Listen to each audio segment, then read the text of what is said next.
Last but not least, before we go, ladies and gentlemen, because they were breaking down all of the different things and the details about why Kamala Harris is such a good person and she's the mamala and she's on the phone and she denies phone calls from the Pentagon in order to talk to Emma or whatever the girl's name was and all of this stuff. And so because they paint her so well, I always like to compare and contrast. And so I want to know how people felt about her when it came to her time in office and her running the district attorney's office over in San Francisco. And I don't always believe everything that everybody says, so I want to see it for myself. And y'all sent this to me, and so I said, why not just go ahead and have a conversation? Let's deep dive into it. Good evening. Welcome back into Prime News. I'm Rob Finnerty. We're live in San Francisco, California, where Kamala Harris served as district attorney for almost 10 years. Kamala was in charge of crime, and her record is nothing close to what Democrats wish it was. She ruined lives. She literally ruined lives while she was district attorney and attorney general, like that of Jamal Trulove, an aspiring filmmaker and actor who was wrongfully convicted of murder. He was arrested for the murder of his friend who was shot in a public housing project, his dreams crushed. But a California appeals court overturned that conviction and was eventually acquitted. Trulove's attorneys argue that the police here in San Francisco actually manipulated witnesses into wrongfully identifying Trulove as the shooter. And I sat down with Jamal Trulove today to get his side of his life-changing story. Take a look. Jamal, thanks so much for being with us. I want to go back to 2010. It's verdict day.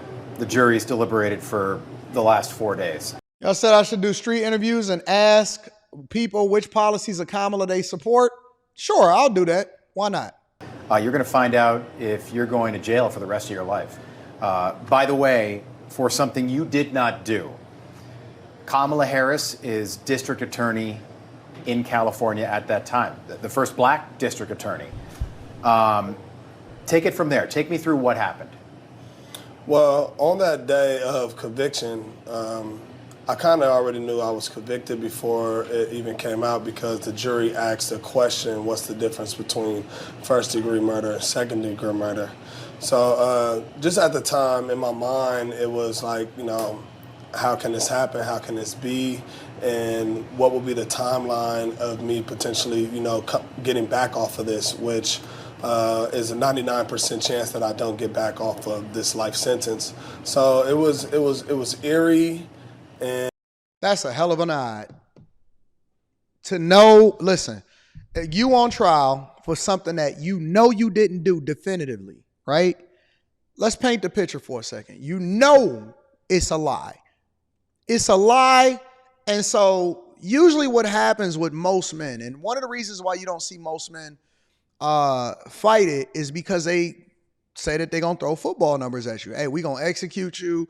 You're going to be in the jail for the rest of your life. You ain't never getting out. You're going to do 50 years. We're going to give you 80 years. We're going to throw all of these charges on you. And if you get convicted, then that's going, and then your jailhouse lawyer that got slip-ons, he got on Yeezy sandals, but they just all black. He walks in and he says, hey man, I think you should take the plea deal. But you know you innocent. Now, this don't go for the people that's out here really doing crimes and you know you effed up. That's different. But in this man's case, he knows he's innocent. He takes it to trial. The jury comes back and say, hey, judge, in front of him, what's the difference between first degree and second degree? You know you're going to jail. You know you're going to jail. And it's a 99% chance you ain't never getting out, and it's being prosecuted by the office of Kamala Harris, who's the district attorney at that particular time. Let's continue. And it was very, it was emotional, you know, one can imagine. You said that Kamala had a look on her face. She was laughing, smiling, which to me, by the way, which is just very bizarre. Yes, 100%. So when I did come into the courtroom and sit down and they know that police is manipulating evidence and the whole thing because they're working together. Let's add that in there because he did say that. When you had this whole side on the prosecution side fully packed with all types of attorneys and other people or whatnot, and on my side it was pretty empty.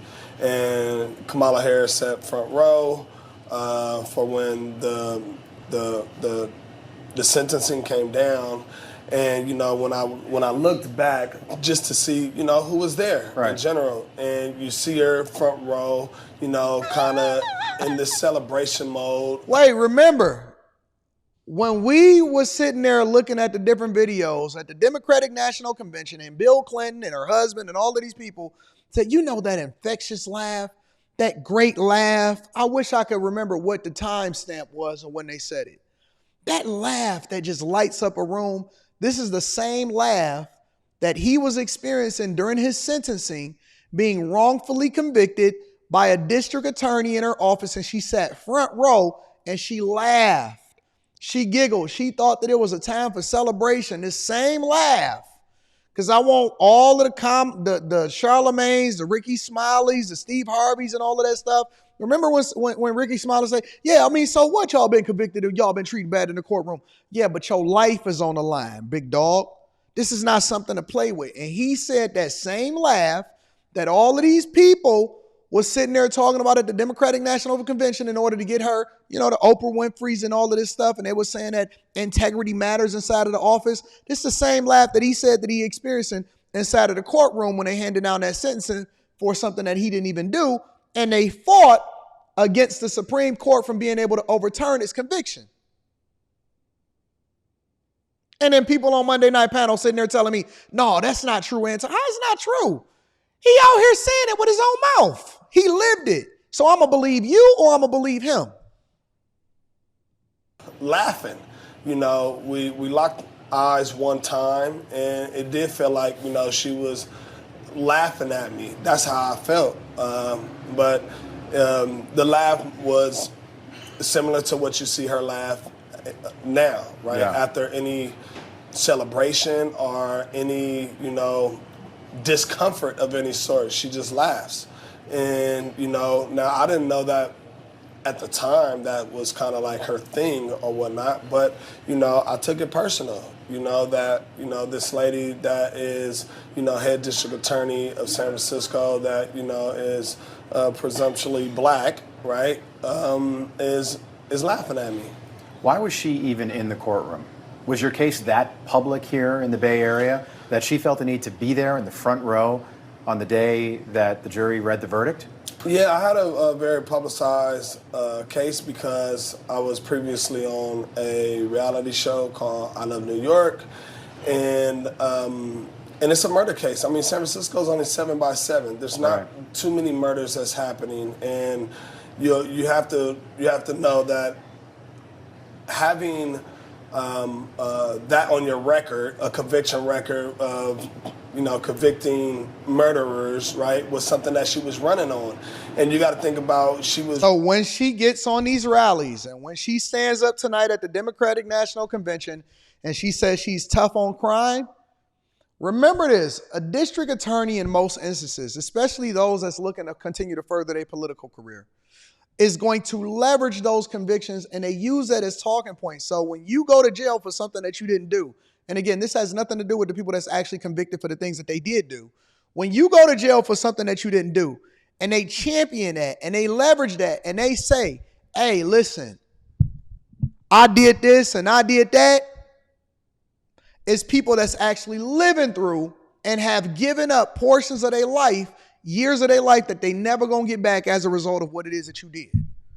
And they just go on and they kick it and they become a part of the go along, get along club, and life's just as good as them, and they still giggle and they laughing, and they sit on the couch with Drew Barrymore, and then they go and they have Doug Emhoff call, and you say, hey, my name is Doug, hey, and you get the powwow and you get to rub shoulders with Oprah, and you get to be given to the black community and tell the boule and the AKAs and all of these other Divine Nine and the Alphas, the Omegas, you get to tell Steve Harvey, hey, him and Ricky Smiley is doing this together. Oh, you get to do all of that. You get to go on and live your life. You get to go on and live your life. You can even become president of the United States of America and still have the black delegates in the community support you. But it's a man out here that you giggle with, the same laugh that you do at your rallies. That's the laugh that he got to deal with, or that he remembers when he going to jail. And he had to give up his life that you never apologized for and that you fought against him getting that conviction overturned because it would mess up your record. Remember that. Remember that.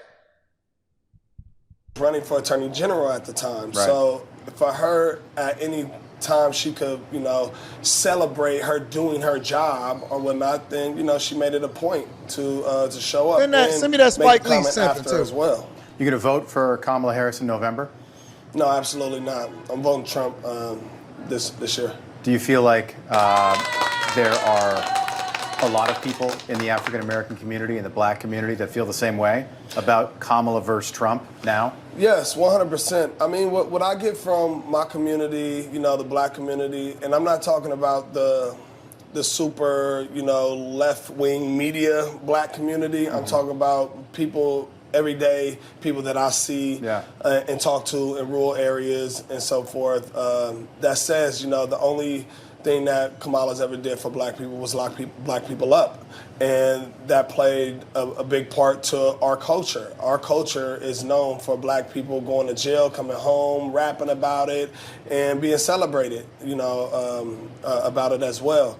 But from what I get from the people that I talk to, that they're not voting for Kamala Harris, and they're not voting for Kamala Harris just because she's black, neither. They're voting for Trump. They don't want to vocalize it in public too much because you get demonized, which in a lot of aspects, I'm being demonized right now. Right. This man is talking. I got to find out who this guy is. I got to get him on the show. This man is talking. He's absolutely talking, and he's literally speaking this. I think it's way, way more people than are publicly saying it because they don't feel like going through the headache of dealing with your baby mama. It's a lot of people. I think y'all going to be surprised in November. They trying to spin it. The media is trying to sell y'all a narrative like, hey, get on this train. Hey, she got these crowd sizes. Everything is awesome. We got Oprah. We got Bill Clinton. We got Obama. We got Michelle. We got everybody that's endorsing her. We got Charlamagne, Ricky Smiley, Steve Harvey. Let me tell you something. It's more people than you realize that's woke. It's a lot of people that ain't going. They saying, F you, pay me. I've never seen people on two sides of the coin both agreeing more than I've seen them agreeing now, right now, in the black community in particular. Listen, man, I'm going to tell you this. On very few issues do I ever actually align with the blackity blacks. And when I say the blackity blacks, the pro-blacks, I'm peace and Pan-Africanism, peace and Pan-Africanism. But they got their own separate reasons why they don't even rock with her. I have never seen more people, even women, even single baby mamas. Single baby mamas are siding with me. I ain't never seen most single baby mamas holler at me right now saying, Anton, I love you. And they say, you know why they love me? You know why they love me? Not because I be getting on them, because they don't like it when I get on them. They don't like it when I say, hey, go back to your baby daddy. Don't nobody want you in these streets. Nope. Because we got a common enemy. And no longer do we want to be on the Democratic plantation because they continue to sell y'all lies. And the more people that start to come out, the more comfortable you start to get. Okay, all right. Oh, they coming out too? I'm not voting for either, but I don't want to say nothing. Oh, snaps. The black men is saying it? Oh, wait a minute. The sister code is doing it? Then you start to get a little bit more courage. I get it. You need a little bit of a push. You don't want to be shamed. They didn't shame you for having a child out of wedlock, but you don't want to be shamed. See, you felt comfortable saying, oh, no, my baby daddy got me pregnant. But you don't feel comfortable saying that you're not rocking with Kamala Harris. What sense does that make? Listen, you're not going to be shamed for your decision to make sure that you're right with your baby daddy, even though he in jail right now. You're not going to be shamed for that. You ain't going to be shamed for that. But you don't want to be shamed for going against the sister code when it comes to who you voting for, even though that's your God-given right. Wake up.